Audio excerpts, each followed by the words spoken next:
Greetings, everyone, and welcome to episode 24 of Knights of the Turntable. With me, I have Joe Over. Turn up. I've got Richard Bailey. Yo, what's up? I've got AJ. Hi. And I've got the returning Matt Dean in the house. Oh, shit, I'm on a podcast? Word. Sorry for the delay, everyone. We had a couple issues and stuff, and Matt's still running Windows 92, so it's all good. With me, I have Joe. What the hell? What is that? Yo, I'm Uh-oh. Technical The other tab started playing the video. My bad. Hey, can I get these real quick? It's your boy Blue. That's all. We're off to a stellar start this episode. always off to a quote-unquote stellar start. Indeed. So, Matt, tell me what the drinking game is. All right. This week's drinking game is anytime Joe or myself talks over another individual, take a swig. It's gotta be good. That's going to be fantastic. And I am drinking Fat Tire myself. My young man here has the Lady Smirnoff. Hey, listen. If you continue to shit on me through the show, we're gonna have fucking problems. We've got the Smirnoff screwdriver. Look, and it's delicious. Matt Dean, what are you drinking? I am drinking Dogfish Head 60-minute IPA. For all those that aren't pussies, like gentleman in blue over here. This is actually teal, fucker. Oh, shit! Oh, such a fantastic start. So let's go into what everyone has been listening to. And I'm not going to start with Rich today. I'm kidding. We're going to start with Rich. Go ahead. What you been listening to? Oh, yeah, that's too bad. Okay. To Pimp a Butterfly. Of course. On repeat. Word. I listened to that Ludiversal. Yeah. I got some stuff to say about that a little bit later. Hey, guys, it's 2015, and we're talking about a Ludacris album. I know. And we're talking about Rich listening to it. Yeah, you're absolutely correct. 100%. Word. Yeah, those two for the most part. A little bit of Joey Badass. That's pretty much it. Word. I actually need to go back to that Joey Badass. I haven't listened to it in a while. AJ, what you gonna listen to? You ain't gotta lie to kick it, my nigga. You ain't gotta lie. Hey, of course, To Pimp a Butterfly. Let's see. I'm gonna be honest with you, Rich. You're gonna judge me for this, but god damn it, The Love Below. Why would we judge you for that? Okay, I want to say this because you know how when you listen to albums, it takes you back to where you were when you listened to that? Yeah. I legitimately remember being in high school, sitting next to some dude in the cafeteria talking about, hey, you know how you listening to that track where he talked about that girl he's sleeping next to and you hear that dude in the background, oh, it's cool, right? I remember that shit. Took you way back. So that's it? Just those two? Just those two. Like King Kunta, I'm gonna be honest with you, I can listen to that whole about 4 times a day, and then I throw in some Love Below right there. Those are 2 albums you can let run through. You gotta love it. I do. I let them run through every time. Matt Dean, what you been listening to? A lot of stuff, actually. I'm gonna also say I've also been listening to a lot of Outkast. They've got a great greatest hits record called Big Boy and Andre Present, which is really good collection. Like, if you've never really listened to Outkast, it's a really good collection of songs. Yeah, because that's a lot of their public stuff. A lot of it, but there's a few B-sides on there. There's some B-sides on there. Some stuff that didn't necessarily make it to the radio or didn't make it to your ear that's still worth listening to. But what's great about Presents is the fact that it still feels like a record. Even though it's a greatest hits collection, it still has like skits, it still has really good continuity to it. It's a really great introduction to Outkast if you've never listened to Outkast, but it's still a good spin regardless. And it's still got a certain feeling to it. Went back and spun Some Kanye. Went back and spun his first record. Yes. Which is still worth the spin. Like it's still worth it. Also been listening to new Kendrick. I got some words to say about that. And been listening to Binary Star, Masters of the Universe. I don't know if anyone's ever really listened to Binary Star, Masters of the Universe, but it's this great record that has this like, it's a lot of call and response. Like it's two MCs and they take they go between 8-bar intervals, and they literally they'll trade rhymes even in 2-bar intervals, right? Like it's a really cool record. If you've never listened to Masters of the Universe by Binary Star, go spin it. It's worth your time. And other than that, just same stuff I've always listened to. A little bit of this, a little bit of that. All right, cool. This podcast has been brought to you by Binary Star, Masters of the Universe. Wait, hold on a second. I got a quick question. Yeah. Does He-Man spit any verses on that album? Who? He-Man. He-Man. Some dead. At least one. Hey, listen. He just said they went back and forth in 2-bar verses. You gotta respect. I mean, I respect it. Almost the whole record is call and response. Like what's funny is they actually open with this track that's not call and response. It's like traditional, verse, end. But and then the rest. So you almost think it's like going to be this like traditional hip hop album, right? Like, you take your verse, I take mine, a little bit of a hook, a chorus, whatever.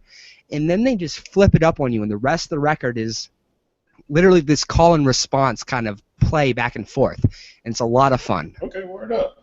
While being serious at the same time, like there's a lot of really intricate, really cool content. Can we count that as him cutting you off? Yes, because I want to drink anyway. Yep.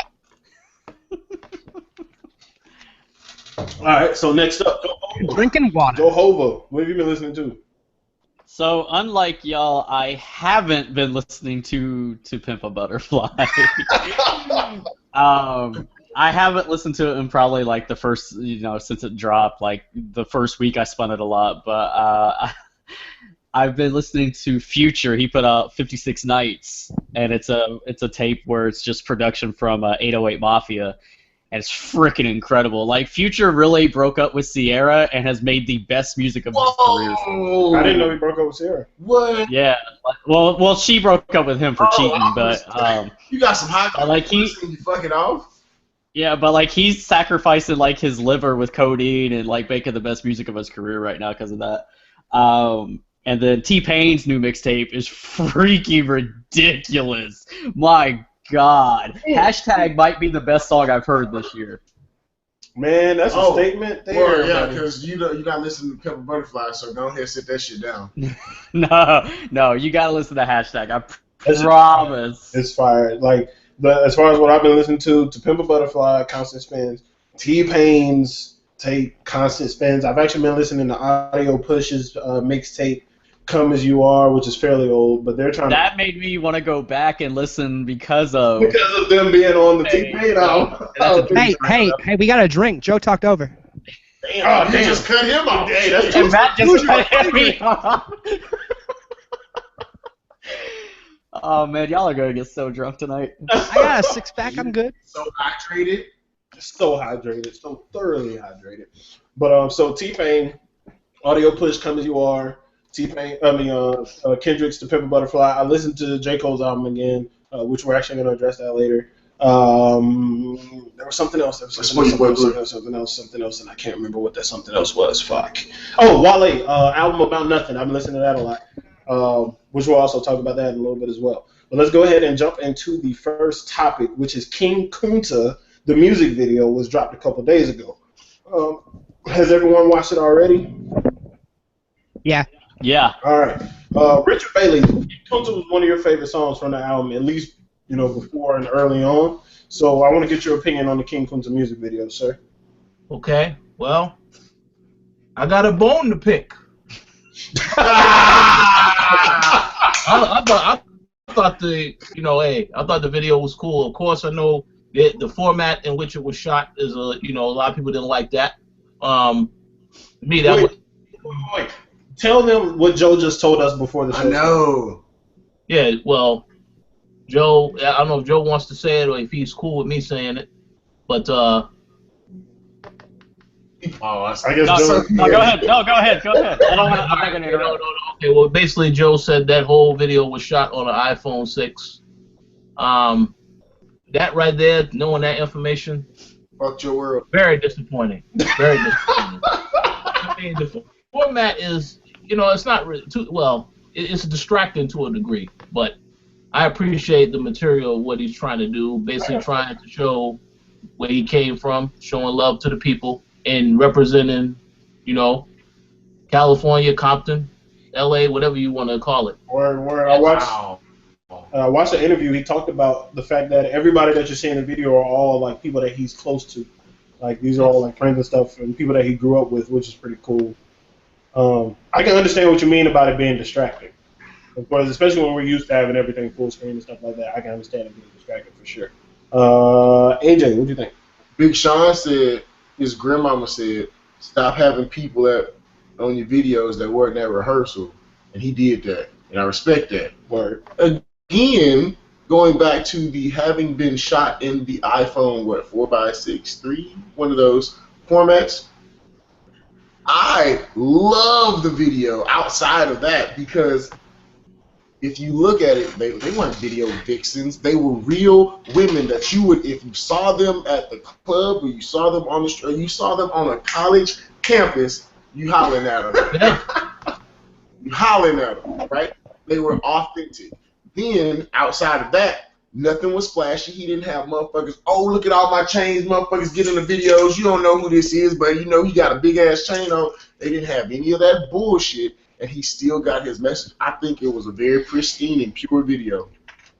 Or Jehovah. Yeah, I mean, I liked it, but I think the downside, I don't care about the quality, like, it being, because that's what I saw on Twitter, is that it was shot with an iPhone 6.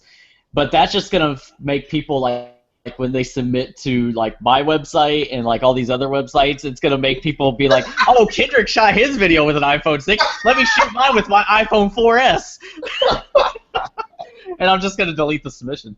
But I loved it. It was real. It was original. He was back in his hood. He had, like AJ said, it wasn't flashy. It was just one of those things where he had his close people and a couple of cute girls, and that was it. Yep. Hey, and he upgraded the elbow dance. He took it to a whole nother level. He did. Oh shit! I forgot about that. His dance skills have improved since the time. Hey, and that shot that reminded me of the Nelly video, where like it was like the camera going across the side, and he's in the front. Oh shit! You talking about the country grandma? Yeah, just getting it. Hey, I enjoyed the video. It looked like just a bunch of people having fun. Like, bottom line, that's what it looked like to me. And I can enjoy it for that. I didn't even think, that much about the aspect ratio until y'all mentioned it. Exactly. I didn't even think That's about it. what I'm saying. I didn't even think about it until I'm sitting here like, maybe you're right, because it wasn't like a wide-ass shot. Yeah. So, Matt Dean, what'd you think about it? I loved this video. Partly because... And I'm actually really glad because none of you touched on the point that I'm going to touch on. The 4x3, that iPhone 6 quality that you keep talking about, it was intentional, right? It was, the whole entire video was retro, right? Like, it was supposed to harken back to this age of like 1992, 1994, whenever people called the golden age of hip-hop or whatever, right? Notice even in the dress, even the dress, even the... I saw that. I'm gonna count that. Good thing you're not part of the drinking game because we got. Yeah, that's why I was waiting on you to keep talking and shit, but you're fucking up, man. Little smarter than that, but I think the reason I like it so much is because I got it, right? Like, immediately I understood what they were going for, was this kind of hearkening back to a quote-unquote better era, like, I loved it. Just like you said, like, the girls weren't flashy, they weren't, models, just like in circa 1992 rap music videos. If you think about it, because you mentioned that, if you think about it, if you look at the attire, the shit that they were wearing, you can closely compare that shit to like a straight up Tupac video, because that's what the hoodies Easy-E. Dude, Easy-E, right? Like, even that, the fact that it was in a convenience store, that there was portions of it in a convenience store. The whole point of the video, mind you, King Kunta is my favorite track on that entire album, which might not saying much because I'll hold my opinions for later, but I just thought the video was really, really, really cool. I thought it was a good concept, and the concept was well executed. Like, immediately I understood what they were going for. I understood that it was kind of trying to be a throwback, and it worked, and I liked it. Well, I got a bone to pick with King Kunta being your favorite album. That's all. Well, it worked in my head. Go for it. I mean, might not be for now in the show, but go for it. I don't think he enjoyed the album as much as you, but you know what? This is the time to talk about Matt, you ain't got a lot of kicking, my nigga. So you know what? Like, there's no topic for this. We've already talked about our thoughts on the album. We haven't had a chance to hear yours, so feel free. You really want me to? You want me to go on about To Pimp a Butterfly? Go. We haven't had one person on the show with a discerning opinion from ours. Well, I really technically we disliked it. didn't. Oh yeah, but the comments made it believe that we did. But go ahead, Matt. All right. I didn't like it. Well, In short, I didn't like it. Now, mind you, I can kind of elaborate on those opinions. Dog, they're A about few to of my drag you issues through the were in mud. regards to continuity, and I understand that's. Drinking. But There didn't really seem to be a whole lot of flow in concept, right? Like, it switched around not only in lyrical style, but in production style. And I understand that's part of the point, was to kind of be this kind of sporadic presentation of, Kendrick's different styles, which is fine, but a lot of the tracks just didn't stand out to me. I'm not saying it's a bad record. It's just not a record I'm going to care about in 5 years. the interesting thing to me is that with you paying so close attention to concepts when it comes to albums, it blows my mind that you weren't drawn to it or didn't understand the concept. No, I understood the concept. I just didn't like it. Okay. Oh, someone said over my head. I saw that. Okay. Uh-oh. Keep in mind. I apologize. No worry, you don't need to. Okay, cool. Well, my question to you, because this takes into many considerations the way that you feel about music as a whole. I say that because I related to this album. This is AJ being an asshole personally. I related to this album in if I took myself out of the whole fucking situation. I thought about, let's see, these motherfuckers need to do this, and these motherfuckers, they would be better off if they did this shit. But they have this motherfucker right here who has somebody behind him who's going to have a positive view to guide these motherfuckers to a better place. I know it's putting a lot on the shoulders of just an individual album, but I feel as though someone that's influential, has skill, has an, I'm going to say, abstract mind, meaning he's not just, hey, let me come out here and rap. Hold on, you should be talking. That's a drink. Shut the fuck up. I said drink too. I'm sorry. No, dude, I'm not offended. I know it's all in jest. It's good. Okay. So, in saying that he has an abstract mind and he can come and spit this whole, I grew up in Compton, had all this shit going on, hood niggas know this, no colors and shit like that, but he can also say that I've been there, I've overcome this, and now I feel as though I want to come to you on a whole different level and tell you about these real life situations to where you don't have to lie to kick it, my nigga. You can just come as you are. Like, you don't have to put up this front like you got money, like you got this chain that I know I saw your ass buy at Walmart to come and try and stunt on us. Just be yourself. Yeah. You don't. King Kunta, I'm tired of you motherfuckers thinking y'all bad at rapping, but you aren't. All you do is talk about shit that niggas want to hear. Like, these songs go to completely different levels that regular motherfuckers will not appreciate. And I'm not calling you a regular motherfucker. However, I'm saying that you don't appreciate it. And that's fair enough. I guess my biggest complaint, and I saved this one for last. My biggest complaint was when you go and listen to Good Kid, right? Good Kid, Mad City is a classic.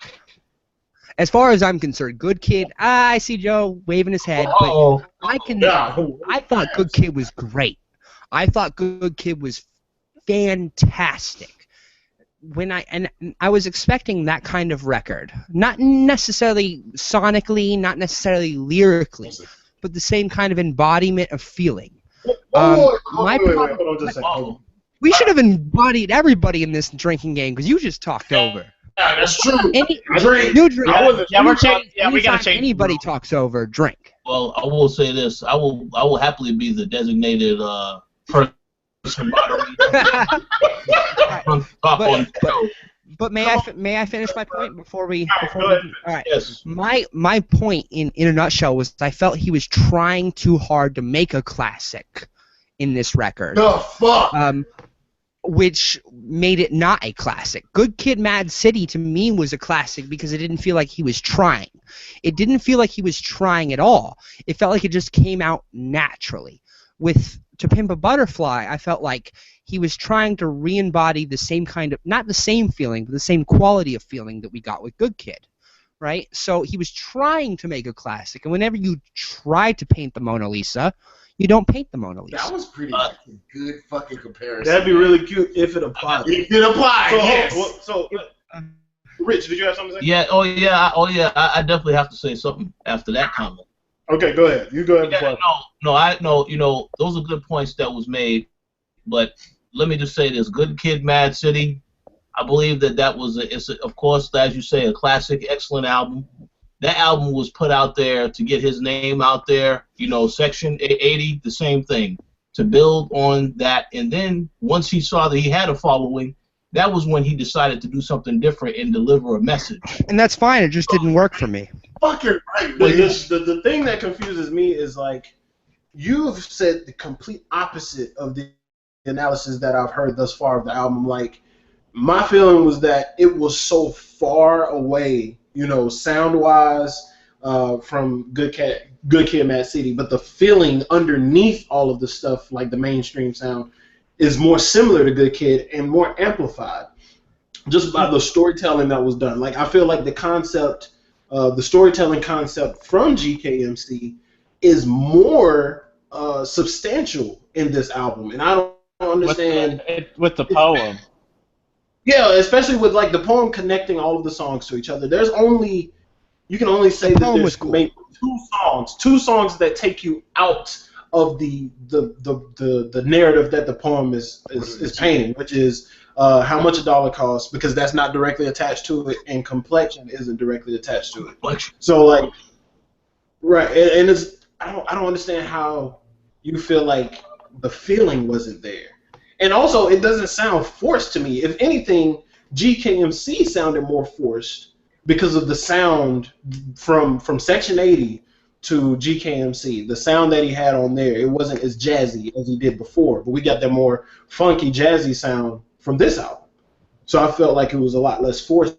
And he even spoke on the fact that someone in his position having the integrity to actually make substantial music instead of just making mainstream cookie cutter bullshit. Instead of misusing your influence. Yes. Right. So, Joe, did you have anything to say? No. I've already stated everything I wanted to say about To Pimp a Butterfly. Oh, you don't want the racist comments to fly. No. I don't want to deal with that anymore. Actually, I didn't even look at any of the comments after, like, the first day. I was just like, all right, whatever. You people are... I haven't looked anymore either. Did you want to close this topic out, Matt? No. Okay. Oh, wait. I do have something to say. Congrats to Kendrick on getting engaged. Yeah. Yes. And that is his high school girlfriend. That is dope. Like, And can I throw something in there real quick? Yeah. For those that don't know, I went out to L.A. to an Activision event this past weekend. I get on the plane. I saw Kendrick, his fiance, and Mike Epps. And the funny thing about that is we had a lot of Mike Epps jokes on the last show, so I thought that was kind of funny. Hey, that's cool. Yeah. This is- That's the universe talking. Yes, Word. it is. But yeah, let's go ahead and move on to the next topic. We got some sales updates on some projects. Kendrick's album moved another 60,000. I don't know the total for him, but I'm sure It's gold. It's gold now, so that's It's what over gold after 2 weeks. 500,000 In 2 weeks. Yeah, that's dope. That's great. Ludacris on his debut week pushed 55 to 60,000. And Wale's album debuted, the album About Nothing debuted with 85 to 90,000, which that's pretty good. Excuse me, sorry. That's the weakest out of his I guess you could say his freshman class. That is true. But Of that Drake first and class them. was monstrous. Who was Wasn't in wasn't his he in class? the best one? Who was in his class? I don't think I don't know if they all came out at the same time, but like people like to classify him and Cole and Crit and Kendrick and Drake kind of as like this new freshman hip hop class from like the last 5 years. But they came out at the same Oh, I was time. no, That's all you're because talking about. Creed has been doing it way before you talking about he came out. But Yeah. we're talking about mainstream appeal because all of these guys have projects before the mainstream. But when they got onto the scene, like It was all around the same time. I know, but Big Crit had features on other shit before his public debut. So are you really gonna argue any that mainstream hip hop artist? at that time though? Because Accepted. Fine, that's just all we're talking about. All right, so that's I don't know how his other albums performed, but I'm glad that the album About Nothing, which sounds like he put more effort into it, I'm glad that it actually sold. What I've been hearing about that album is it doesn't sound like an MMG album. It sounds like Wale before MMG. I was talking to him beforehand that like I listened to mixtape About Nothing and More About Nothing, right? And when he signed to MMG, I was like, all right, I'm gonna accept the fact that he's gonna sound like MMG now. And attention deficit, not attention deficit, but ambition had an MMG sound, and I was like, their production is a strength for them, but it is a different sound than what Wale was doing. And then I was like, even before right when he signed, I was like, I'm gonna just wait for the album About Nothing because I know I'm gonna get it. I was like, I hope it's not bad. I really love those mixtapes. And then I got it and I listened to it, and you're right, it does not sound like MMG. Which that's not a knock on them. It's just it's just more of his sound, and it's dope. And you can tell he was in that comfort zone. He put the work in, like he worked with Jerry Seinfeld on it, so like it's just that it has that authenticity. Is he still using the running to catch the bus flow? No, actually, he actually mixes it up a good bit on this. He doesn't use the Migos flow, I don't think. But hold the fucking. You've never heard that phrase? No. What's the running to catch the bus flow? What? Get the fuck out of here! Yeah.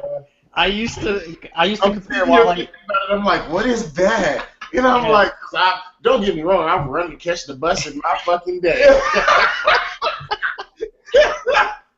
Like it just sounds like he's like winded from catching the bus when he's rapping. Wow, you're such a dick for that. That's hilarious. Wale fans gonna be so mad at me in the comments. Hey, No. Wale is going to be mad at you. Beyond racist. You thought you were racist then, fucker. They coming for your head. But he like. What do you mean my album? What do you mean Juicy J album better than mine? Oh my goodness, he went at Complex hard, and apparently he went at I think Hip Hop DX because they gave his album a 3 out of 5, and I couldn't find the article because I wanted to talk about it and have y'all read it, but there were some things in it where he talked about. And see, that's the problem with Wale. Like, yeah, go ahead and drink. That's the problem with Wale is that he can make good music, but he's more focused on the perception and the critics than just making a good product and throwing it out there and applauding the people who do like it. Yeah, I think he's learning though. I think he's learning because like I looked at his Twitter and you know how terrible Wale's Twitter. Oh my God! But I went back and because people were talking about that and I expected to see rants and just comments on Complex again, which there is one, or more so on hip hop, but he's just retweeting, thanking his fans and stuff, and talking to people about the music and just retweeting that stuff, which he needs to do. I think Seinfeld also helped him with that. Probably so. Like I would hope that that's a mentorship kind of thing. They Complex did a feature on them. It was I can't remember if it was like December or January, but they did a feature and they interviewed Seinfeld and Wale together. And the way that they portrayed the friendship and the relationship was that Seinfeld was kind of mentoring him, which I think is really cool because I love Jerry Seinfeld. Yeah, that is dope. And like one thing about the album, I'm listening to it a few more times. And one of the dopest things about the mixtape About Nothing was how they had the clips from the show that led into the songs or within the songs. And this one, not only did they have that, they actually had conversations or pieces of conversation that he had with Seinfeld while they were working on the album, which is dope. I wish they would have had more of that. Or I hope that they give us either a deluxe version or some kind of visual to go into more detail about the creative process and how involved Seinfeld was with it. Because at the end of Ambition, there was a song and they had Seinfeld in the studio and stuff, and they were talking. Yeah, because he was saying like, are you ready to do it? And he's like, I've been ready the whole time. Yeah, like that's dope. That's why, and that's part of why. And they teased something like that before Ambition too. So that's why I was like, when he signed with MMG, I was always just thinking, when the fuck is Album About Nothing coming? Because I'm just looking for that, and it's here and it's dope. So 2015 continues to be one badass year. One badass. This year is on fire for music. This year makes last year look like a dumpster fire. but I got a bone to pick right here. Oh, got a bone there. All right. I just wanted to say you just wanted to fucking say that. I'm going to count that as a drink because you interrupted us. I'm going to count that as another drink because I'm interrupting right now so I can take 2 drinks. Oh. All right.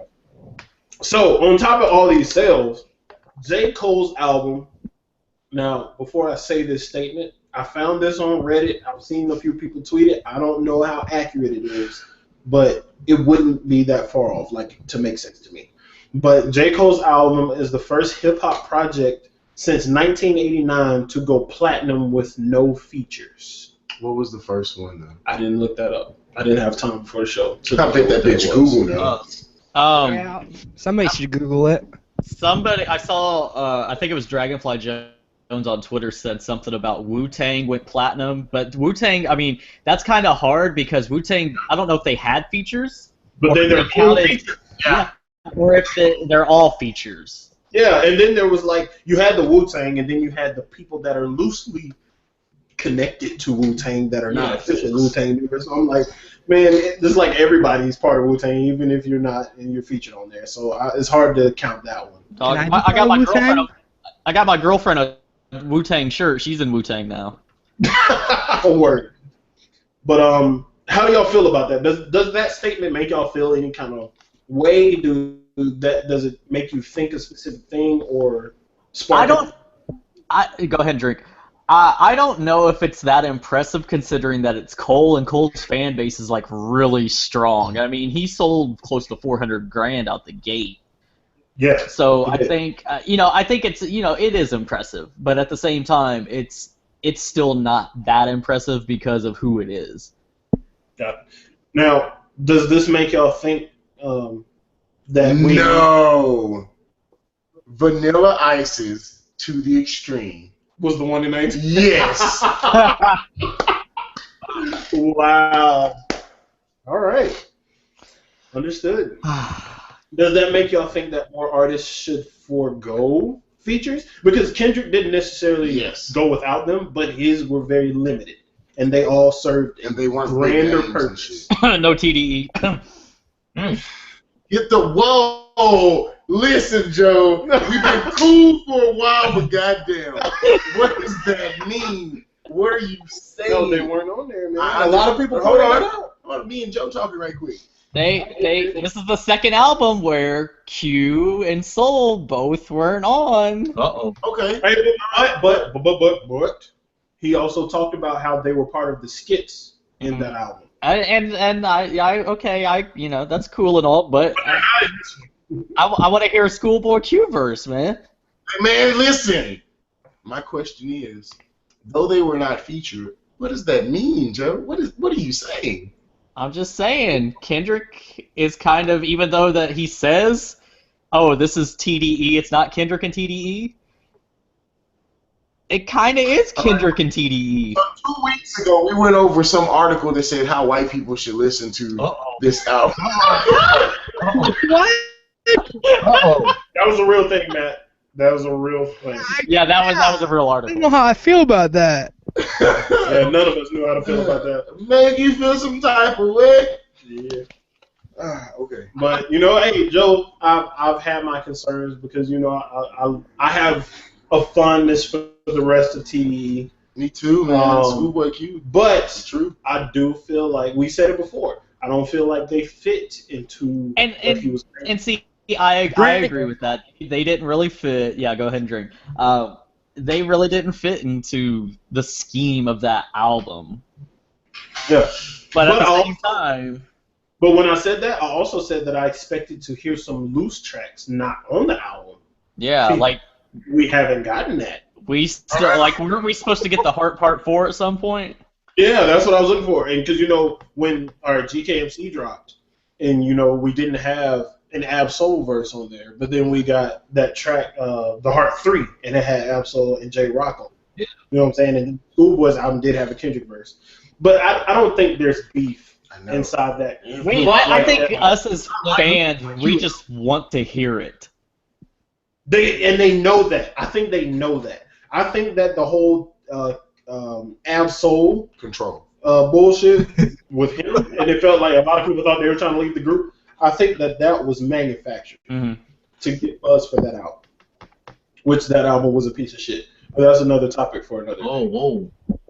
Okay, I'm glad you. Because I'm just listening. I'm honest with you. It was bad. You didn't even listen to it, did you?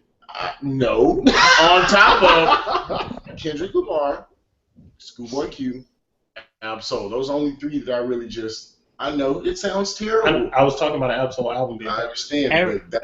And see, disrespect to God, everybody gets all back.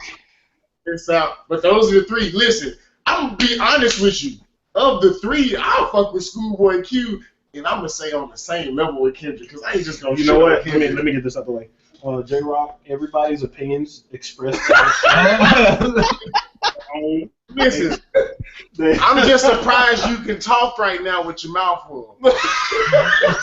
Listen, to be honest, everybody's been talking over each other, so may as well just chug your drink. At this point, you should just finish it. To be honest, you cut him off while saying that. I'm drinking too. Uh-oh. All right. So let's get back on track. Get back on track. So Rich, did you have any thoughts on J. Cole's album going platinum with no features? Well, I'm glad that the album went platinum because the album was a good album. A lot of, pretty sure there was some personal stuff in a lot of those songs.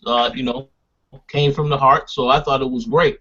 Now, one thing I will tell you that will blow your mind is I did see an interview that Kendrick had. I think it was this week. And they asked him about his album. He said there was about 30, 40 tracks. He actually recorded music with J. Cole, but they couldn't bring it together, so they decided not to put it on the album. So I thought that was interesting. Yeah. But I think with them, because I feel like they're tight behind the scenes.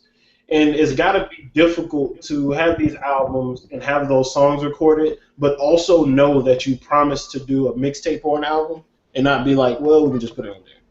You know what I'm saying? Like, we'll just put that out there. Put it on there. Make that project stronger instead of putting it on these albums. no. I don't know. Look, if you just put it in like real world, like if you were to collaborate with one of your close homeboys, AJ, for example, and you two, you and AJ, were to go and write a couple verses, lay a couple tracks, make sure that they all sounded really good, but independently, and then string them together as a collection of songs that were to make a collection of a project of work. And then these songs, they don't really go with this shit we have over here, but we're gonna make sure we put them on a little mixtape. That's what a mixtape is. A mixtape ain't supposed to just sound like a fucking album. That's the original purpose of a mixtape. We got all this shit left over when we were baking cookies. Let's just throw it together and make some shit that's gonna taste good. Yeah. Or you can do the Drake way and charge people for it. But any last words? Like Matt, did you have any thoughts on this? Because I imagine you would have. Yeah, actually, I did have a last word. It's not uncommon for artists in any genre to record 30 or 40 tracks for an album. A good example would be Bright Eyes, Connor Oberst. I know it's not this genre of music, but that's kind of his style. Is he will write and record 30 to 40 to 50 tracks for an album and then choose the best 10. Another good example is Rivers Cuomo's of Weezer. He'll do the same thing. He'll write 30 or 40 tracks for an album and then choose the best ones. So that's not really uncommon or unheard of, and it's kind of, I think it's part of the creative process for some artists. Not all artists. Some artists can say, I have an idea. Here are my 10 tracks, 12 tracks, whatever. And they can go in sequence, record them, and be done with it. Other artists, that's not quite the case. They have to record, they record 30 or 40 tracks to get the ones they want. Yeah. Word up. Any other last words from anybody, AJ? No, sir. All right. Now we can move on into the big topic of today, which actually J. Cole happens to be somewhat involved in this as well. Jay-Z has relaunched a hi-fi streaming service. What a deal. He released a hi-fi streaming service called Tidal. It was an existing thing, but he has purchased it and relaunched it. And not just that, he has artists exclusively participating with it, like Taylor Swift. Like a big deal that was made back in the day was Taylor Swift's music is not on Spotify, but it will be on Tidal. He's got, of course, Beyonce. He's got Nicki Minaj. He's got Usher. He's got Jack White. He's got Daft Punk. J. Cole is a partner. All these different people. Some I can't remember, but they relaunched it, and the big hoopla is the $20 subscription for the hi-fi. And not only that, it destroys your data if you use it on like a cell phone or something, because it eats up like 4 times as much as a one song play on a Spotify. Go ahead. We should have never gave you niggas money.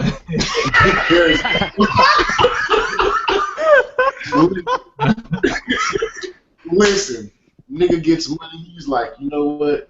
I know you want this here chicken, brother. I know you want it. So I'm going to make sure that I got this Taylor Swift chicken for you. I got this J. Cole chicken for you. I got this Nicki Minaj chicken for you. Listen, I know you don't want the Nicki Minaj. I know you don't fuck with it, but your girl do. I know your girl do. Chemicals in this Nicki Minaj. Just shake it off. I know your girl fuck with that Nicki Minaj chicken, so listen. The only way you gonna get it, you gotta give me $20 a month. And that's what that nigga did. And another big part of it, they try to justify it with not only the hi-fi part, but a lot of the focus was on how the artists don't get a lot of from the reimbursement from the streams. That's fucked off. So Tidal apparently has a closer relationship with the artists, and they get a larger piece. Is what they try. That's how they tried to make it appealing. They do have a $9.99 subscription as well. Kanye West. He's one of the people involved. Of course. As a matter of fact, I remember that because everybody did a little prank and somebody photoshopped that his album debuted on the Tidal streaming service as they made the announcement. I went and Googled it and told people and dashed their dreams, and they were very sad. I just want to say, Blue, stop fucking texting me while we're doing the show. You're not here. Wow. For $9.99, I can subscribe to Google Music. Oh, okay, go ahead. I will read his comment. He said he's just diversifying. He is gravitating to where the money is at now. So he supports that move. Shut the fuck up. So he supports that. Go there. I guess he paying $20. Which is why. Shut the fuck up. You're not here to defend a statement. Stop it. Yeah, you shoot me another text whenever you want to, because I want to talk about how your data plan is fucked. Exactly. Look, I'm gonna just let the screen scroll for you. Just let it scroll. That boy gonna play one album and get an His alert. data is You fucked. are at your limits. Right? AT&T hit you with that $1,000 charge. But let's get everybody's opinions on Tidal. Rich, would you like to start off? Yes. So let me ask you a question. Do these people not know Spotify exists? Do they not know that Google Play, all this stuff? Well, I think they're trying to take. I don't know exactly how it works, but it seems like they're trying to corner part of the market and make it where, because before I never had a problem finding an artist I wanted to listen to on either Google Play or Spotify, right? But it seems like Tidal was about to create that fucking problem. Where you can only get these artists, or actually, I read that they were gonna have it where they are first on Tidal. Like, Can I explain Kanye's album is gonna be on Tidal first, and then it'll be on the other one. Oh, interesting. Okay. I guess my chicken example wasn't good enough because I want to thoroughly explain it to you. Netflix had the market cornered for streaming media and shit like that, right? Movies and things like that. I kid you not, 4 or 5 years later, Hulu comes along. We're going to get better contracts on things that are more recent. We're going to make sure we get exclusive titles, which is shows that people are watching at these prime time, these times. These are specific shows. If you get things that certain people want, well, we don't have all of Archer's episodes, but we have some of the newer seasons. It'll make you want to subscribe to this more. And if we just put it at a fucking ridiculous rate of $19.99, yeah, we'll get someone to subscribe. And that's basically what he's doing. There are other streaming services, but I kid you not, Pandora got Pandora One. They were like, oh, just upgrade a little bit and you'll get better shit. No ads, we promise. I haven't fucked with Pandora for 4 years because I have a different app. There are other things, and that's all they're doing. They're creating competition. I respect it, but at the same time, fuck you. I wouldn't expect the last part. All right, Joe. It's exactly like AJ said. It's bringing politics to streaming services. Like, who gives a fuck? And besides, the rich are getting richer. Yes. The rich are getting richer. I get that, Taylor Swift or, whoever it is got 2 million plays on Spotify and got like $2,000 off of it or whatever. You're fucking rich to begin with. You don't need goddamn money. Yeah. I was gonna add something, but no, continue. It's just it's one of those things where it's gonna create one of those, oh my god, this is so much better than this. Oh my god, this is the best service ever thing. And are you really gonna be able to tell the difference in the quality of the sound? Half the time, people listen to music off of their phone, off a streaming service, without any fucking headphones to begin with, so they're not gonna be able to hear the quality. It's only gonna be for people who actually deal with audio quality from day-to-day life that are going to be able to tell the difference between Spotify and Pandora and Tidal and all this other guys stuff. like you. Oh, whoa. Kind of. You know what? I tried the hi-fi. I tried it. And all I could hear was T-Mobile calling me about this bullshit there. Fuck out of here. They said, bruh. You're out of data. Hey, Joe, hit him with. It was like, you really want to play this game? The girl emoji where she does this. Bruh. All right, Matt Dean. All right. So that kind of, what you're talking about kind of speaks to the power of the free market, doesn't it? Right? If you don't like the service and you have issues with the service, which by all means have issues with the service, don't buy it, right? Like, if you don't buy it, if you speak with your wallet, it's not going to exist, or it's not going to have the influence that it does. Without the wallet power, they're not going to get the exclusives. They're not going to get the, the better sound quality, blah, blah, blah, blah, blah.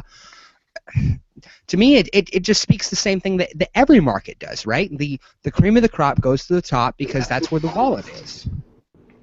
Word.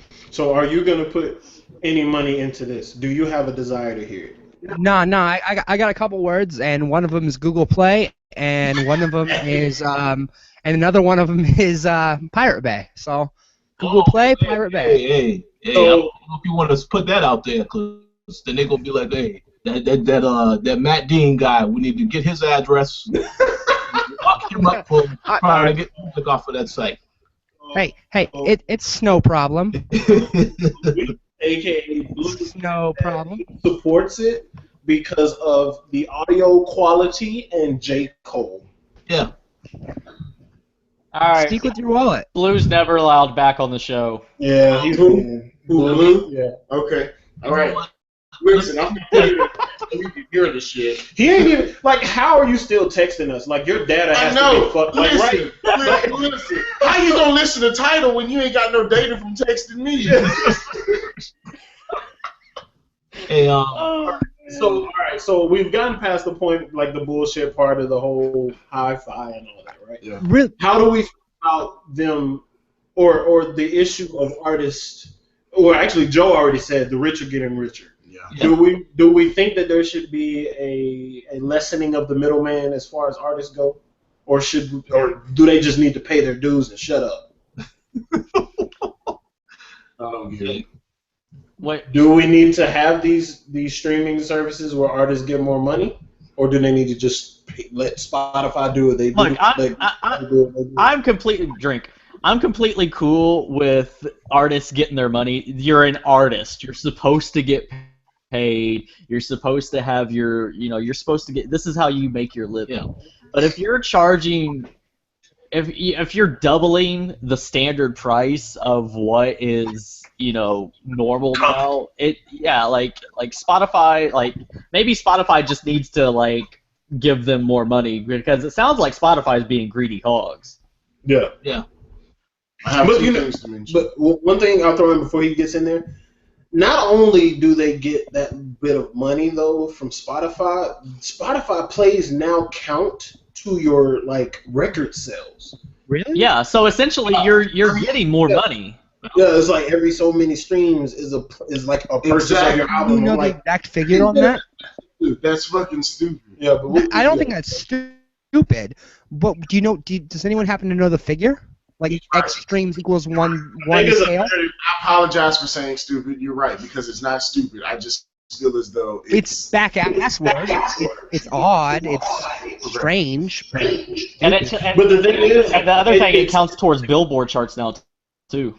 Yeah, but it makes sense though, because people, that too. if it was completely free, then I would understand this being really dumb, and I wouldn't understand it. But people are paying $10 a month for these subscription services and not buying albums at all. Yeah. So it has to count in some kind of way. So I understand that. The other thing that I did notice about Tidal is that they not only have albums, but they have mixtapes too, because somebody picked like 3 pictures, and it was Wiz Khalifa's discography, and it was from Black Hollywood, which was his last one, all the way down to like Deal or No Deal, which was like his first project.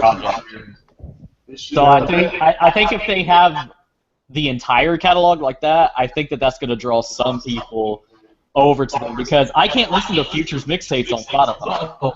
No, Because they're mixtapes. then that would be legit, because if we knock out the bullshit hi-fi $20 thing and we drop this down to $9.99, then we can start actually talking about the value of it, and that is a big thing to have the mixtapes on it. Yeah, which is why I want to mention these 2 things. Firstly, let's just go to you going with $9.99. $19.99. Why do we set that figure? I was thinking about, I shit you not, I was taking this shit and thinking about that whole Wu-Tang album. They only released I shit you not, I was taking this shit. I read that book. Everyone poops. You remember that Wu-Tang? Isn't that where you get your deep prophetic thoughts? All right. You remember that Wu-Tang album? They only released one. You only listened to it in 2088, and you only gonna get it, blah, blah, blah, right? All that other shit. It increases the value. It ensures that there's no copyright infringement. It also ensures that people are going to want it, because rarity equals value. The increase. They're on an increasing scale. So Rarity equals value if there's demand. Drink. yes. Is there not demand for fucking Wu-Tang? I'm just saying that as far as quality goes. That's fair enough. Now, in saying that rarity equals value if demand is there, right? If we create the demand, we get J. Cole, we get Taylor Swift, which people that are not. Y'all really need to shake it off. That's all I got. People who dance on the Shake one it off. and the three are gonna love this. Listen, if you get artists that people are putting in demand, you increase the rarity of it on any other place, and that also goes along with the demand. It's gonna have a high value, right? Sure. What is the value? What are we gonna put this value at? Instead of making sure that in the future, because I thought about this shit too, in the future, incrementally things would go up. If we set it at $20 right now, we'll never have to increase our prices for a decade, right? So people are gonna be mad right now. They're gonna be like, $20 is reasonable in the future, and then after that, like, damn, $20 is kind of cheap. We kept our prices consistent for fucking forever. This is just me pulling myself out of the equation because I know good and goddamn well AJ's not paying $20 for this shit. No. However, I feel as though from a business standpoint, it makes complete fucking sense. Agreed. It makes sense to set the price a bit high. It makes sense to take a bit of the market where the demand is to increase the value of what your product is. It all makes sense. Now, that on top of being an artist, if I were an artist and I decided to take shits and put them into fucking macaroni art, right? And I was like, something Lupe would do. Hey now. Hey now. If I were to take my projects, things that I take my time to create, I put value in it, and people also see the value in what I create, right? Give me my fucking money. You can't be mad at them. True, give me my money. True. I feel like the argument is sound if you stay at the $9.99, because I still feel a decision that makes sense in a business sense doesn't always make sense for the consumer. It doesn't always benefit the consumer. It's like when Netflix increased their rates. Because that shit got counted. They changed that shit so fast. Yep. No, they separated their accounts. They changed that. They didn't change the increase. But that's a difference. Though. I know, like but that's not the same as an increase. When y'all are done, I have a point to make. No. That's two different events. I know. They did an increase also. And they didn't reduce their prices. The increase stays. No, the increase did not stay. Okay, well, I'm going to say, where can you go to pay $5.99 for a fucking Netflix subscription nowadays? Nowhere. Nowhere. You want to know why? $8.99 was the base rate. It was $5.99. Right. $8.99. Unless you can find a source for that, and if you can, by all means. But I'm pretty sure the base rate when they launched their streaming service was $8.99. I pay $7.99 a month. I pay $7.99. I was just going to say, when I got mine like 4 years ago, I was paying $5.99. Like when it was DVDs? Yeah, when we were still doing DVDs, when I was living back in Houston, Texas. I never paid no $5.99. bullshit. Yeah, I was paying a low ass fucking. And I was mad when they decided, hey, we're going to have to increase it $1. I was like, why? Because we're going to separate services. I was like, don't do that shit. I don't want to pay that. And they didn't. I'm just saying that as time goes on, the cost of living increases, so businesses decide to increase their, requirements for subscriptions. But the cost of living fluctuates. It doesn't just increase. It's gonna. If you look at fucking history, sir. If we take it doesn't fluctuate. It increases. It increases. An argument can be made for fluctuation based on inflation. I see where Charles is coming from. Fluctuation at a steady rate of increase. I got a quick question. Fluctuation at a steady rate of increase. That's fair. All right. Go ahead, Rich. Quick question. And I'm gonna just ask you a realistic question now here, okay? So, what else are they offering besides the high def sound quality at $19.99? Exclusive. Artists that you can't fucking get anywhere. You can get else. a video clip of Kanye West dancing. So all of the songs. Listen, he's being facetious right now. He's bullshitting, but listen, what I'm saying is, I don't. But it's for a limited time. I don't give a fuck. I don't like it at all. This is something AJ, as me sitting right here right now, will never fucking subscribe to. But if you think about it, these artists, you won't be able to readily, availably get their music legally anywhere else. Keyword being unless you go buy a hard copy. We ain't gonna get into that. And that's another thing where I can't rock with the $20 thing. Like how, and a lot of people were tweeting it. Like, how can you pay $20, but you're not going to buy an album? Like, you're paying $20 to not own this music at all. I mean, I understand that this is a large library. Well, I think the thing is, it's a library. People are more inclined to, oh, hey, I don't have to go out and spend $20 on, or I mean, albums are only like $10, $12 now. But I don't have to go out and spend $10 on this album and $10 on this album and $10 on this album. I have this whole library that I can borrow from when I need it for $20 a month. And some people just don't. They have a different value of art too, because I still buy physicals, but I do buy albums. Same here. I thought the same shit about Google Play. Because I like art. It fucks you? Yeah. I subscribe to Google Play. I did too for a while. However, this is just me being a poor black man. I have a phone and I have a tablet. My tablet is not constantly connected to a wireless network. My phone is. I have the same library available on both of my devices, but I can only access it on my much, much faster tablet when I'm connected to a wireless network, which is Wi-Fi, McDonald's, fucking my house, at work, right? I feel as though, and I've thought about this too, not while I was taking the shit, but while I was jogging, while I was walking, exercising. That's the second place to come with the good ideas. Word. They're charging you to pay for a product. No, they're charging you for a product that you cannot access at your demand. If I were to go out and buy a hard copy of a CD, I could, if I had the equipment to play that motherfucker, I could play that hoe whenever I wanted to, right?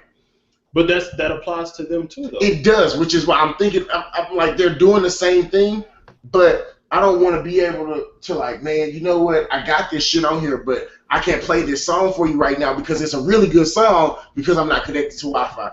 Yeah, I got my phone and shit like that, but I want to play it on my tablet. But that would be an issue more so for all of them, though, as opposed to just Google Play. No, because Tidal, isn't it, if you have, well, that's a streaming service, huh? But the thing is, like, just like I have Google Play, I love Google Play.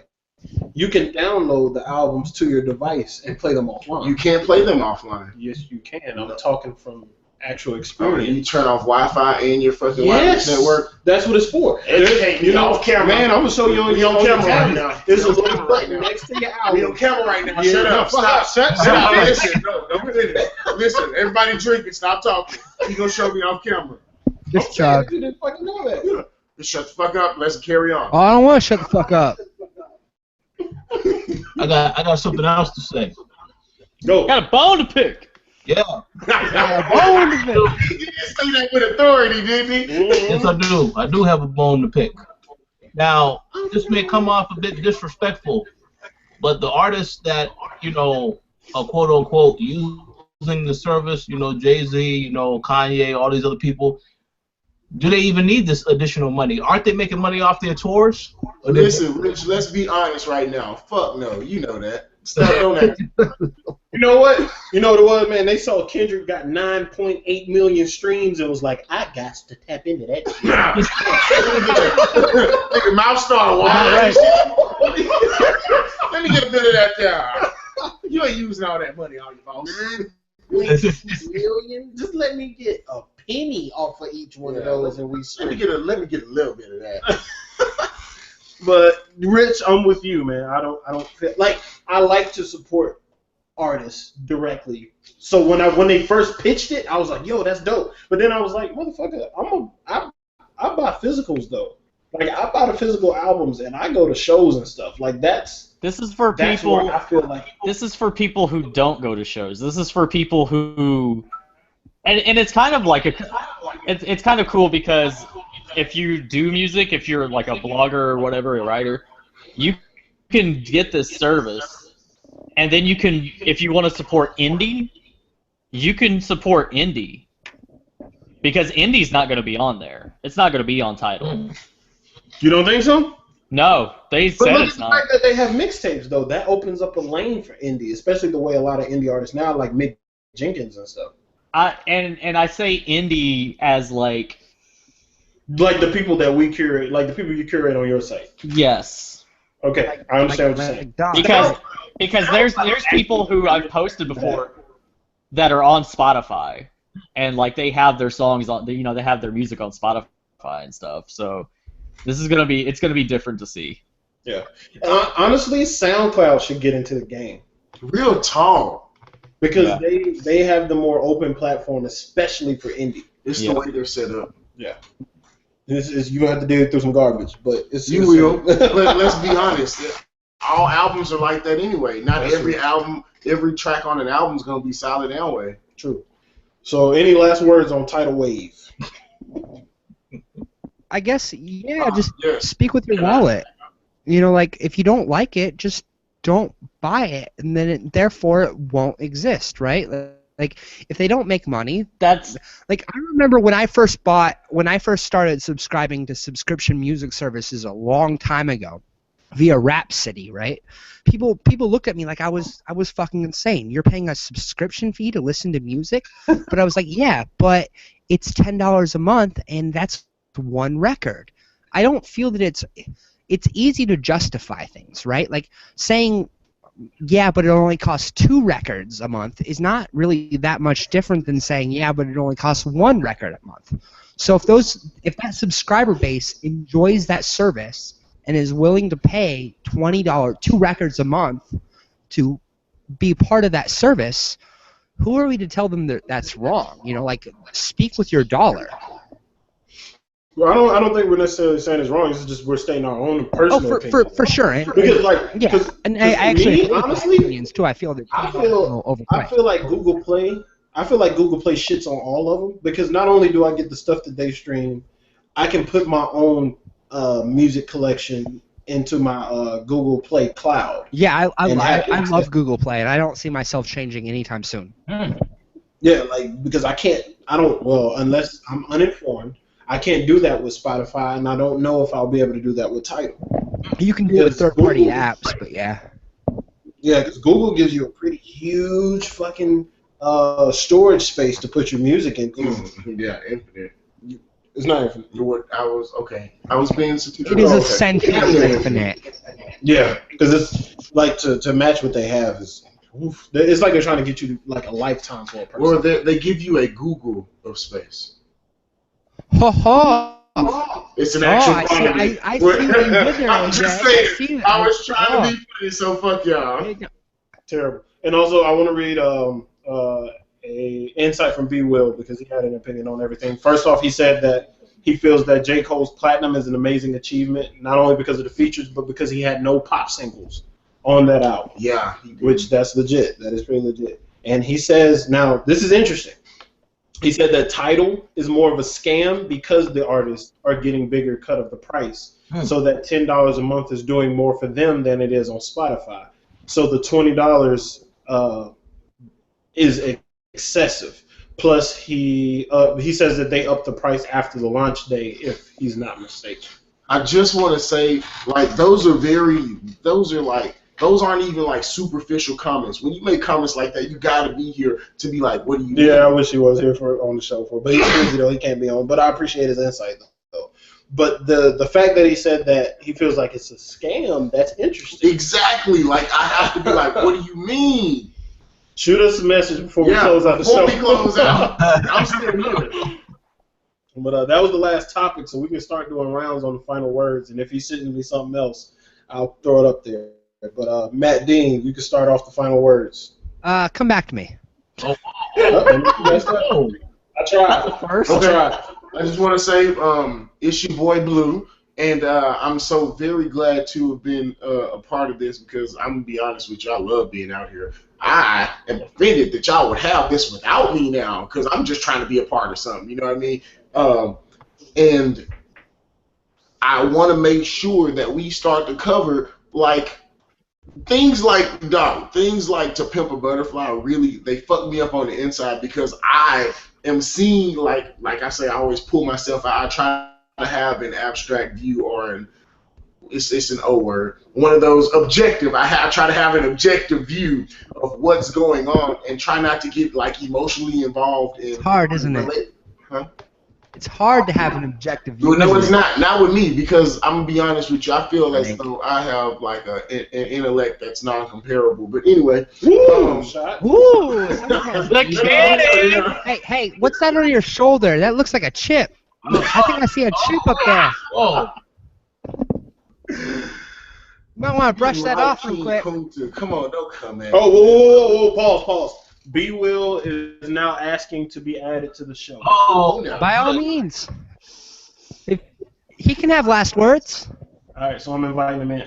One thing I want to say before he gets into the show, this isn't my last word, or it could qualify as my last word, but I feel like I have slacked on bringing a spotlight to independent artists. Not so much on the site, but on the podcast.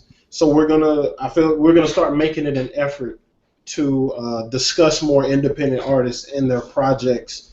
I've already had a few of them that want to be actually on the show, and we've had a couple before. We've had Dot on here, which was dope. Yeah. So I think we should probably come up with like a project of the week for somebody that we've come across. I know, Joe, you have a much larger like fan base when it comes to indie, so we may like pull from somebody that you know and something like that. Just to listen to it, but here we go. Perfect time. Be Will, give us your views on Tidal, man. Here we go. All right. So I've been listening in while I was handling some late night work. Good job as usual for all the topics, but with Tidal, and I hear Matt. It's not that it's a scam per se, because you're gonna pay me $20 a month, and I'm really just gonna stream you some 1950s doo-wop music. Haha, gotcha. I like that. Yeah, gotcha, bitch. It's a scam because, let me ask you this: if Jay-Z was not selling this, if Madonna, Beyonce, Nicki Minaj, J. Cole, Kanye did not get on the stage to sign for this, what would this product be worth by itself? And that's a question. 0 cents, we wouldn't buy it. Hence why it's not a scam, because go ahead, I'm sorry. I don't think it's a scam, I just think it's a poor product, right? There's a difference between a poor product and a scam. Right, a scam is exactly what you said.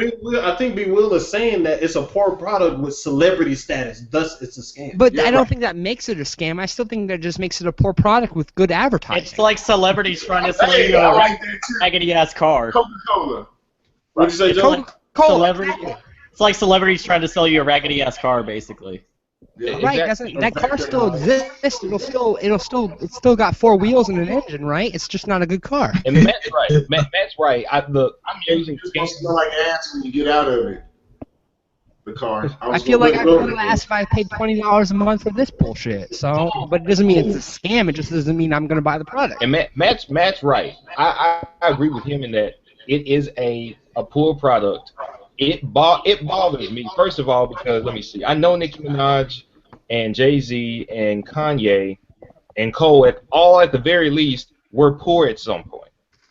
So when they come up and start peddling their wares, when you want to make an impact on the game, which is, first of all, it's great that the people who made the music, who came up with record deals under major labels, and they got nickel and dime. So when you get control, what are you doing? You're nickel and diming the. Ooh, can I touch that? I think that's. Can I touch that? Okay. Yeah. That's my number one. Oh, let me finish up. That's really my number one issue with what Jay-Z has done pretty much since he retired. I feel like his job is, I'm gonna build wealth. He is Mr. Black America because he came from he was a part of the struggle. He conquered that. He did music, and did that better than anybody did it. As far as rappers and one might say he laid the blueprint. One might say he laid. You stop that right now. There's too many puns. I think I'm pretty punny, but all right. I just want to jump in give me like half a minute. You go ahead. I remember. Go ahead. All right. What you said about Jay-Z and everyone in his collection is so fucking true, because he's that nigga that's standing on the corner dealing weed and dealing fucking bootleg CDs. He's that nigga. He's not trying to bring you a quality product. He's just trying to get his come up. And I feel as though that's such bullshit because you know it's a lackluster product, but you know motherfuckers out there will pay for the shit. Because of the name. It's a name. It's like the skit on Blue Magic. Exactly. All right, may I say something to that effect? Yes. All right. So, Crystal Pepsi, right? People bought Crystal Pepsi because it's Pepsi, but then they realized it was bullshit and stopped buying it. That's all I gotta say, right? Like people buy McDonald's and they know it's bullshit, but they still buy it. But Crystal Pepsi doesn't exist anymore. It made 2 runs. They literally made 2 production Right. runs. So I hear you, Matt, but this is us preempting the bullshit because there's always going to be a chance that the thing comes out and people are like, "Hey, this Hi-Fi doo-doo water is not working out." Doo-doo and my water. cell phone company has been blowing me up about this $300 charge, and then Tidal just falls by the wayside. But like for the sake of argument, we're trying to preempt the bullshit and get to the root of things. Like, As we should. We know what's coming. Is that as for the what? As we should. Definitely. B. Will, did you have more to say? Yes, I did. I think when I'm saying scam and I'm saying bullshit as far as Tidal goes, there is a pattern and a habit, and it's something that I don't like to see. And that is, Jordan does it to a certain extent with the Jordan brand because he gets nickel and dime, honestly, off his shoes, honestly, because I think I subscribe. I follow Forbes on Twitter, and they said Jordan grossed like, what was it, like 100 million last year? B-Will, were you the one who tweeted about Beats and Jimmy Iovine and Dr. Dre too? I may have. I'm not sure. I'm all on them. A lot of these people. I don't know. I complain a lot, but but it's like Jordan brand or Nike sold $2 billion. If you sold $2 billion in Jordan apparel, and you only netted 100 million, that tells you what kind of cut he's getting of J's shoes that are named after him. Now, what he does is like, I don't care if people are getting shot, robbed, people are wasting their money on my shoes. I want my piece because I played basketball for all these years. I won all these ships. I want my money. I don't care what it does socially or culturally. And that's the same thing that Jay-Z is now doing. Cole doesn't do that. You see, Cole stays for the people. And Kendrick is still for the people. And I appreciate that effort. It has to be a concentrated effort to do that. Cole goes to you and signs CDs, and Jay-Z says, hey, look, give me $20 a month for the same shit you already had somewhere else. That's the difference of who they are. And that's the gap between, I guess, where you get, maybe when you climb that ladder and you get to where Kanye is and you get to where Jay-Z and Madonna are, that money just seems to be the only goal at that point. It's your status, it's your wealth, it's your brand, and that's all that matters. And I just think that's not short-sighted because it's not like they don't see the fact that they don't care what them being wealthy costs the masses, which are, they're sheep. The masses are sheep for the most part, but they don't care. And the people with the greatest ability to make a change in culture are these people who don't care, and that bothers me. All right, so I gotta play devil's advocate real quick. All right. So it seems like we forget a little bit that the $20 option is an option. Right. So if we dial it back to just the $9.99, then what are we looking at? Like, then how do you perceive Tidal? If it's just $9.99, then it is not doing anything that Spotify is not doing. It is Spotify with celebrities.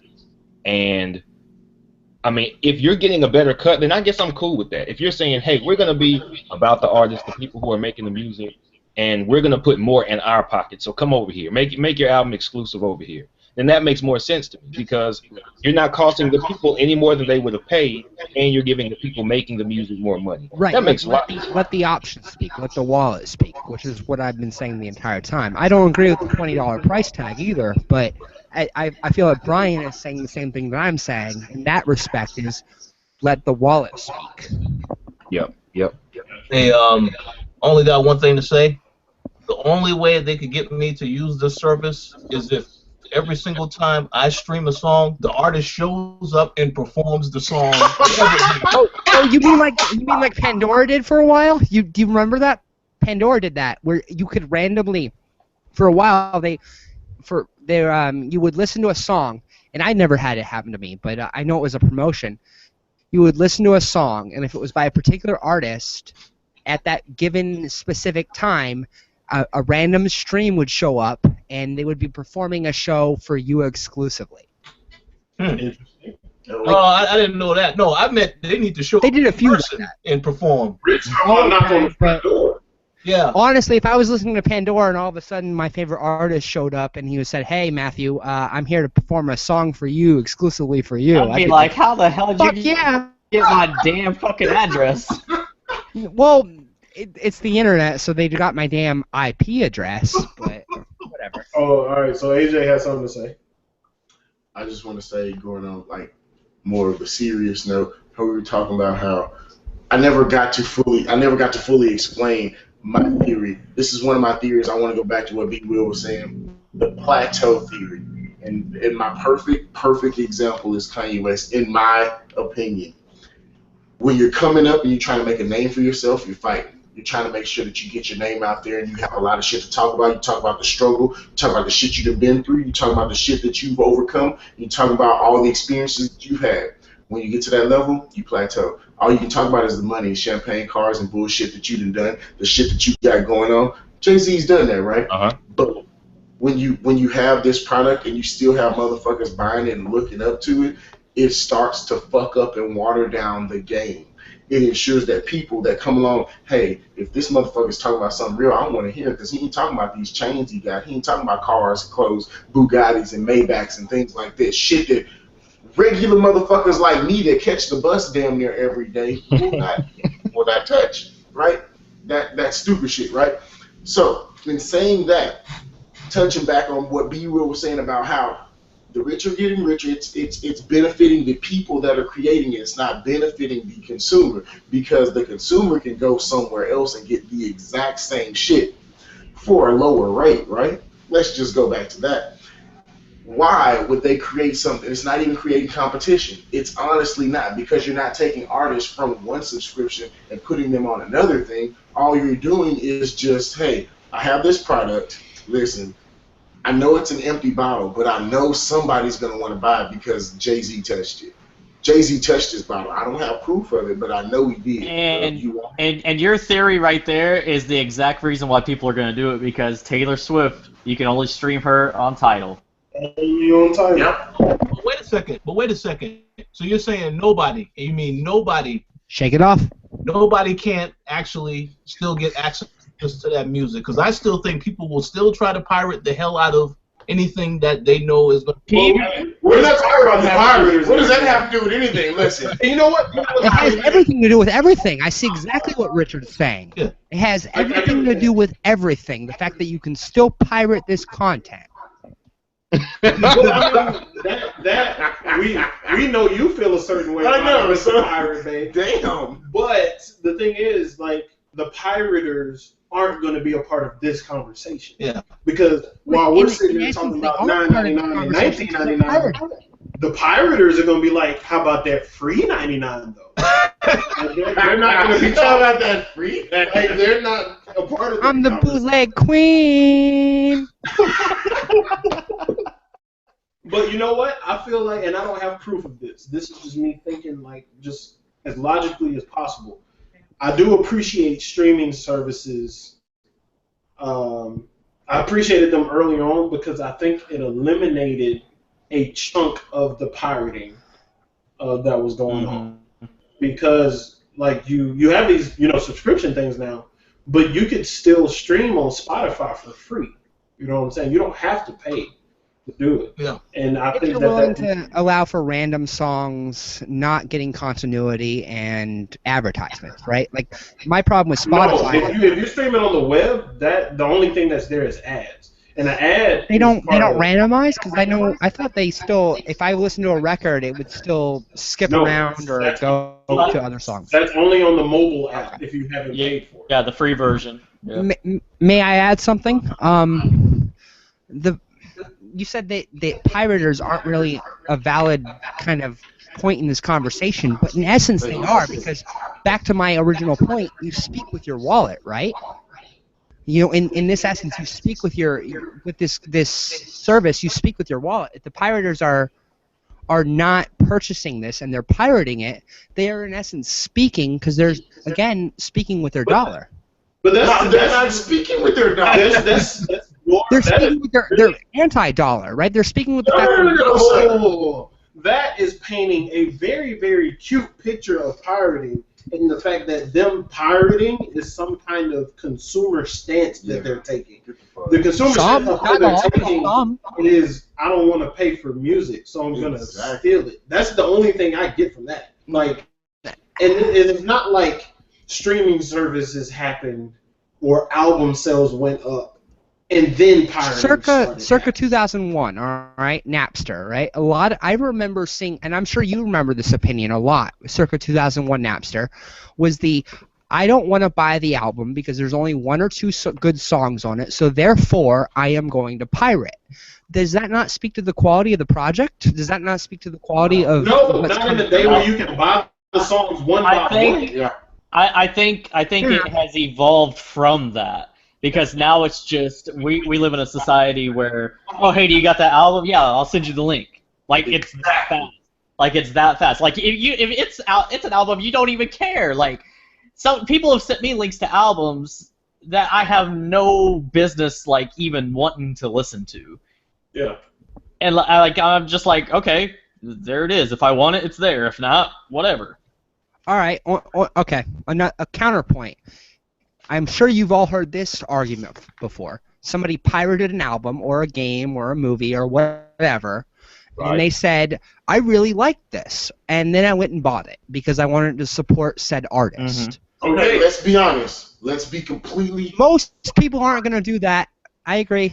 Okay, because I'm going to be honest with you. I'm one of those motherfuckers. I've done it before, and I felt like shit.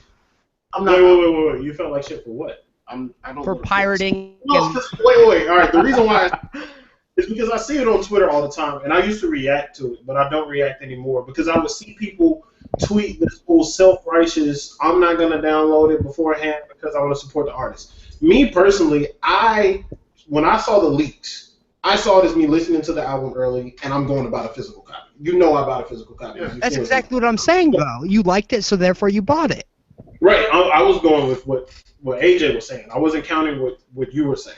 What I was saying was I felt like shit because I downloaded something really liked it and didn't pay for it. Yeah, because I really wish I would have downloaded Lasers before I freaking paid for it. What? But you know what? And they're countering the leak thing now too, because they're doing. You can stream the album before it goes in the store. Goes up a week early, on SoundCloud or Spotify or something, iTunes Radio. A week early. Some sort of exclusive, yeah.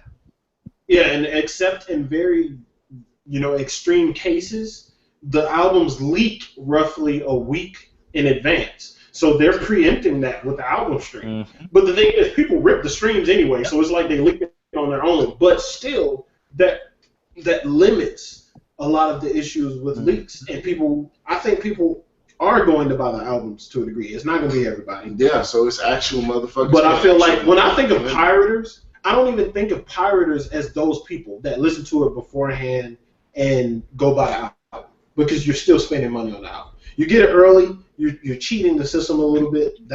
I don't have a problem with that. Like, I don't. But if you're getting these albums old school, burn them to a disc, or just throw them on your phone, throw them in your Google Play Cloud, and that's the be all end all, you're not paying for anything, I have an issue with that. That's when you're fucking up the game. Yeah, but you know what? Here's a gray area though. So if Matt pirates, but he's paying for his Google Play account, then what do we classify him in? That's a good fucking question. Like, you don't know what this is, because he's paying, like, technically he's going to have the chance to listen to every one of these albums that he's pirating, except for maybe one of these super obscure ones that he'd be throwing at us every day. Or every, what was that, Masters of the Universe? Masters of the Universe, yeah, a binary star. Yeah. But, like, then... record, man. I think you like it. It's a gray area, because Matt might be one of those people that, the whole streaming service positively influence, like I was saying before. It took out a chunk of pirating. Positively influences the streaming. No, other way around. Because he was a pirate at first, and then the streaming became available. It's convenient for him to listen to a large library of music with just a small That's not quite true. I was a streamer first. Honestly, because I've been an advocate of streaming music pretty much since the beginning. I pirated movies before that period, but I almost always paid for music. Don't say that on Wax, man. Don't say that on Wax. They listening. Hit me with your fine, dude. Like, just hit me with it. Hey, that boy, look, that's brass balls right there. I already know what's gonna happen, but yeah, hit me with it.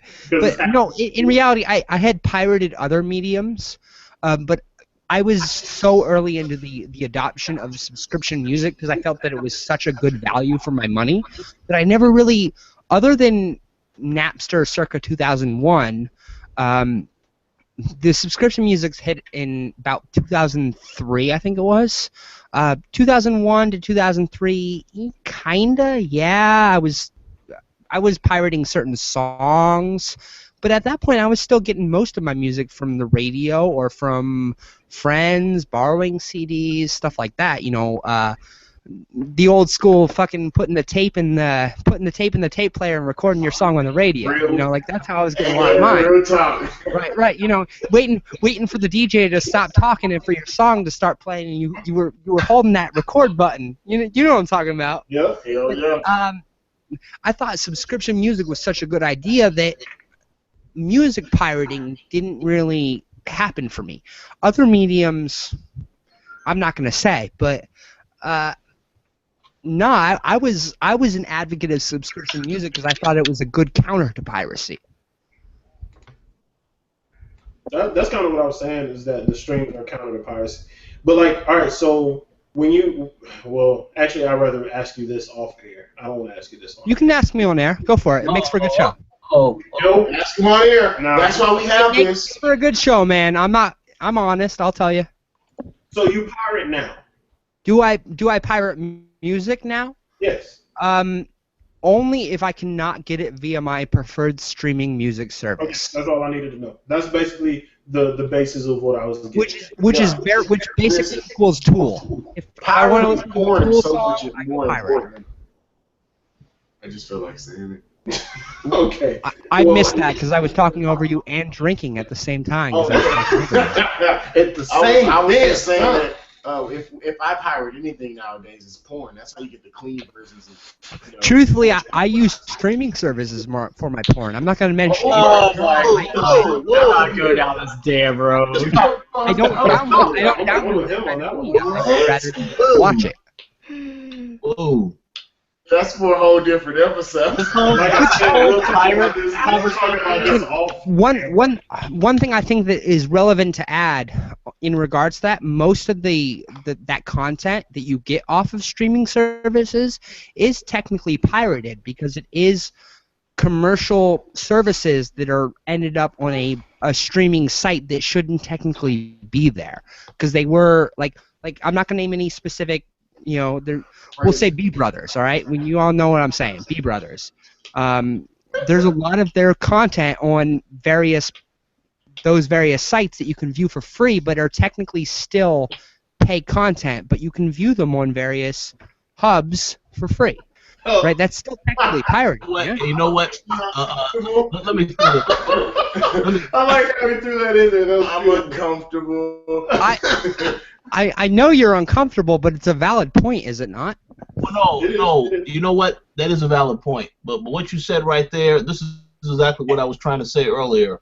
What would stop somebody from? So you say you get a Tidal account. Kanye drops his new album. What's going to stop someone from ripping that because it's exclusive for a week? Absolutely nothing. Absolutely nothing. It's going to end up on the Pirate Bay. Yeah, there you go. That's true. I mean, it's always going to happen. That's true. That's always going to happen.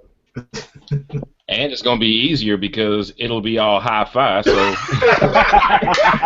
give me that CD quality audio, and then we're going to put it right up on the Brian, why aren't you a regular on this show? You need to be, man.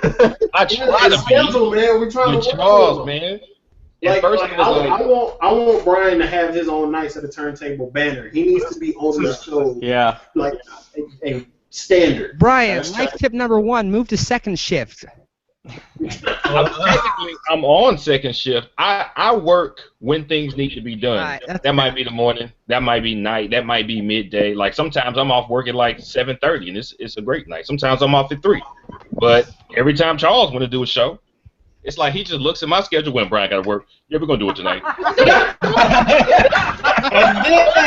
and then it starts a half hour late. Well, you know what? He was Wait. waiting on me though. He was waiting on me. Tonight I started a half hour late for him though, because he told me he had to work. And I appreciate Charles, you didn't start half an hour late. You started an hour late. Wow.